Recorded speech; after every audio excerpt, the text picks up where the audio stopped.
அனைவருக்கும் வணக்கங்க. குதிரைப்பத்து ராஜேஸ்வரி இந்த வீடு 2018, 19 கட்டியிருக்குங்க.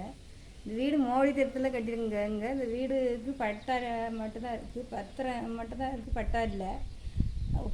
பத்திரம் மட்டும்தான் இருக்குது, பட்டா இல்லைங்க. பட்டா வேணும், சிட்டா வேணும் கேட்குறேங்க. எழுதி கொடுத்துருவங்க, பத்திரம் மட்டும் தான் எழுதி கொடுத்தாங்க எங்களுக்கு. 13 இடம் இந்த வீட்டுக்கு இருக்குதுன்னு ரோட்லேருந்தே இருக்குதுன்னு எழுதி கொடுத்தாங்க. அப்போ கூட்டு கனகராஜவங்க எழுதி கொடுத்தாங்க. முன்னாடி வீட்டுக்காரங்க ஒன்றும் தடம் இல்லை, அப்படியே டெய்லியும் சண்டை கட்டுறது வேலை இதுங்க, திரும்ப டெய்லியும் சண்டை கட்டுறது, டெய்லியும் அடிப்படி சண்டை நடக்குது.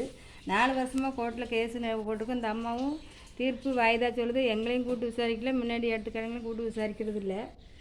அதாவது பட்டா இருந்தால் இடம் செல்லாதுன்னு சொல்கிறாங்க. இப்போ பட்டா இல்லாமல் இடம் செல்லாதா? பத்திரம் மட்டும் இருந்தால் இடம் செல்லுங்களா இல்லை செல்லாதுங்களா?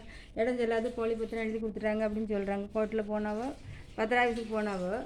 முன்னாடி வீட்டுக்காரங்கள இப்போ அப்புக்குட்டி கனகராஜவங்க நீங்கள் பின்னாடி வீட்டுக்காரனை வெட்டு, நான் சாமின்னு எடுக்கிறேன், கொஞ்சம் ஜெயிலுக்கு தூக்கி வச்சா ஆனந்தம் பார்க்கலாம் அப்படின்ட்டு தூண்டி விடுறாங்க. அதனால் இந்த அம்மா அடுத்த மாதம் 6ஆம் தேதி 6ஆவது மாதம் 8ஆம் தேதி விசாரணை வச்சுருக்கு. சனிக்கிழமை விசாரணை வச்சா கோர்ட்டு விடுமுறை அன்றைக்கி யாராவது வருவாங்களா இல்லை போவாங்களா, யாரையா கூப்பிட்டு விசாரிப்பாங்களா, இப்படி இருக்குது. இந்த இதுக்கு நியாயம் கிடைக்குமா என்ன இந்த விசாரணைக்கு? அதனால் நடவடிக்கை எடுக்க வேண்டிய அனைவரும்